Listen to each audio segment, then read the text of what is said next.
کہ مسائل میں کسی ایک مسلک کو فالو کرو.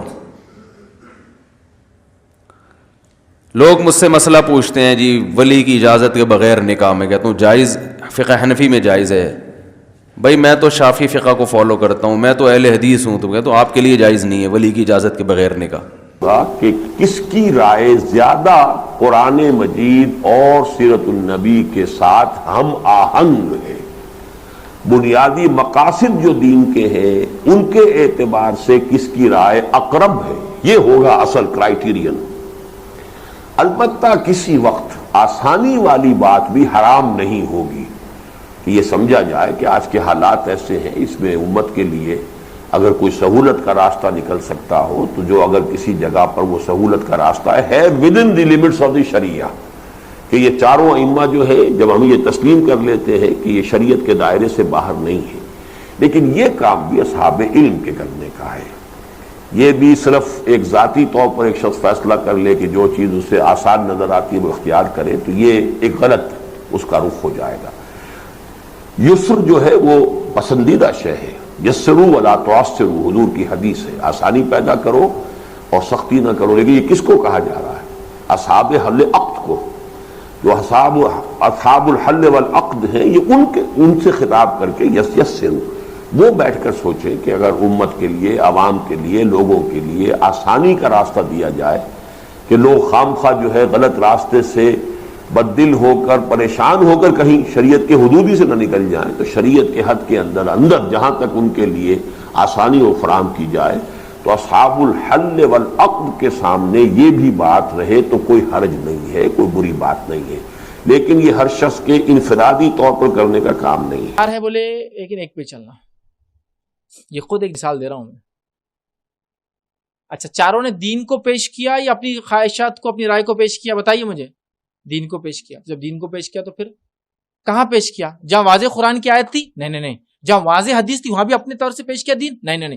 جہاں صحابہ کے اقوال ہے اس کے خلاف پیش کیا انہوں نے دین؟ نہیں.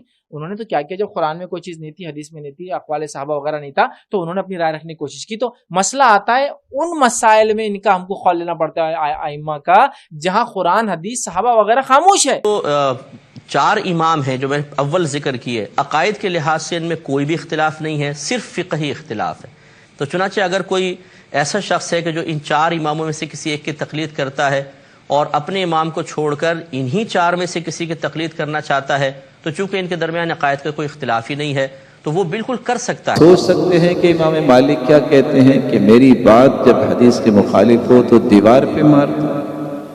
امام ابو حنیفہ اور امام احمد بن حنبل, امام شافعی رحمۃ اللہ علیہ کیا کہتے ہیں کہ جو بھی صحیح حدیث ہو کہ میرا مذہب ہو. اور امام احمد بن حنبل کیا فرماتے ہیں رحمۃ اللہ علیہ کہ جب میری بات حدیث کے مخالف ہو تو جان لو ان عقلی قد ذہب, کہ میری عقل ہی چلی گئی.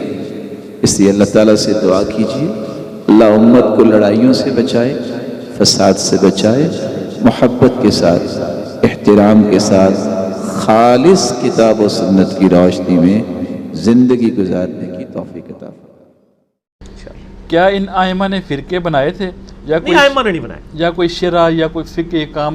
نہیں, فقہی کام تو ظاہر ہے انہوں نے استنباط تو کیا ہے, وہ ایکسپرٹ اوپینین تو دیے ہیں, انہوں نے واضح کہہ دیا ہے جو بات ہماری کتاب و سنت سے میچ کھاتی ہے وہ لے لو, جو نہیں کھاتی. مسئلہ 197 چار امام کی گستاخی کا الزام میں نے جواب دیا ہے 1.5 گھنٹے کے اندر. میں نے یہ سارے تقلید اور یہ سارے ایشوز میں ریزالو کیے. مسئلہ 197 یوٹیوب پہ جا کے لکھیں 197 مسئلہ, وہ کھل جائے گا. کیا ضروری ہے کسی فرقے کے ساتھ جوڑنا یا قرآن اور سنت پر عمل کرتے ہوئے مسلمان کہلانا صحیح ہے؟ استغفر اللہ, یہ بھی زمانہ جبکہ عام طور پر بغیر فرقہ یا تقلید کے لوگوں کو گمراہ کہا جاتا ہے. ہاں, وہ لوگوں کو واقعی کہا جاتا ہے, لیکن یہ دیکھیں کتنا ظلم کا زمانہ ہے اس حوالے سے. یعنی زمانے میں کیسا لوگ ظلم کر رہے ہیں. ہم زمانے کو برا نہیں کہہ رہے, لوگ برے ہو چکے ہیں. آپ کسی بریلویوں کی مسجد میں جا کے یہ کہنا میں دیوبندی ہوں تو وہ کہیں گے ہاں یہ بھی ایک مکتب فکر ہے, اتنے لوگ دیوبندی ہیں, کوئی حرج نہیں. لیکن اسی مسجد میں آپ کہنا کہ میں کچھ بھی نہیں, میں مسلم ہوں, وہ کہیں گے پڑھو انہوں کیڑی کو نبی کو بلا آگے جے. ایسے ہی حالانکہ قرآن میں اللہ تعالیٰ نے آپ کا نام مسلم رکھا ہے. سورۃ الحج میں آیت نمبر 78 ملت ابیکم ابراہیم ہوا سماکم المسلمین من قبل وفی ھذا، پیروی کرو اپنے باپ ابراہیم کی ملت کی جنہوں نے اس قرآن کے نزول سے پہلے تمہارا نام مسلم رکھا، اور اس قرآن میں بھی اللہ نے تمہارا نام مسلم رکھا۔ یہ کتنا بڑا ظلم ہے کہ آپ اپنے آپ کو مسلم کہتے ہوئے شرماتے ہیں۔ اسی طریقے سے ایک دیوبندیوں کی مسجد میں کوئی شخص چلا جائے اور وہاں جا کے کہ جی میں بریلوی ہوں، کہیں گے ٹھیک ہے بھائیو ساڈے تسی کوئی مسئلہ نہیں، لیکن بندہ جا کے جی میں مسلم ہاں، نا تو کیڑے فرقے تو آ گیا ہے؟ یعنی دیکھو یہ غریب تو بدتمیز تواڈے اسٹیشن انڈیا وچ نے دیوبندوی اور بریلی۔ دیوبند بنا 1867 میں، بریلوی 1996 میں منظور الاسلام بریلوی۔ اس سے پہلے دنیا میں کوئی مسلمان اپنے آپ کو بریلوی دیوبندی نہیں کہتا تھا۔ اور مسلم تو نبی الاسلام مسلم تھے، نبی الاسلام سے بھی پہلے ہیں مسلم، تو حضرت ابراہیم علیہ السلام مسلم تھے، لیکن آپ نہیں کہہ سکتے اپنے آپ کو مسلم یا مسلمان، فوراً کان کھڑے ہو جاتے ہیں یہ تو نبی سے آ گئی ہے۔ بلکہ اب تو زیادہ ہے، جب سے ہم نے وہ عرض کیا ہے نہ میں بھابی میں ہوں مسلم علمی کتابی، جب سے ہم نے یہ عرض کیا ہے نا تو اب وہ مسلم تھے، وہ کہتے ہیں علمی کتابی تو نہیں، اب یہ انقریب ہوگا پوچھیں گے مسلم کیڑا علمی کتابی۔ ٹھیک ہو گیا جی۔ بھائی کا سوال ہے کہ قرآن تو فرقوں میں بٹنے کو یا